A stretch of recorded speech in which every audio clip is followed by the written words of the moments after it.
विधानसभेच्या प्रचाराची रणधुमाळी संपली आणि काल संपूर्ण जिल्ह्यात मतदान उत्साहात पार पडले।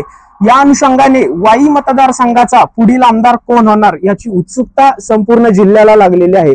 नमस्कार, मी मोहित देवधर, आपण पाहताय खंडाळा ब्रेकिंग न्यूज। तर सर्वांना माहिती आहे, वाई विधानसभेसाठी एकूण 15 उमेदवार जरी रिंगणात असले तरी महायुतीकडून पाटील, महाविकास आघाडीकडून अरुणादेवी पिसाळ व अपक्ष उमेदवार पुरुषोत्तम जाधव या तिघांमध्येच खरी लढत होणार आहे।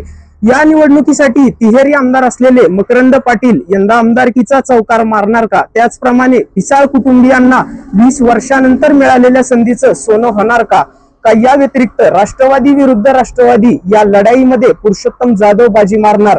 या चर्चांना वाई मतदारसंघातील प्रत्येक गावात उधाण आलेले आहे। वाई खंडाळा महाबळेश्वर मतदारसंघाची मतदानाची पाठीमागील टक्केवारी 65% इतकी होती, परंतु यंदाची निवडणूक असं म्हणतात की लोकांनीच हातात घेतलेली आहे आणि याची प्रचिती देखील मतदानाच्या टक्केवारी वाढल्याने सर्वांना आलेली आहे। यंदाच्या निवडणुकीत 67.58 इतका मतदानाचा टक्का वाढला।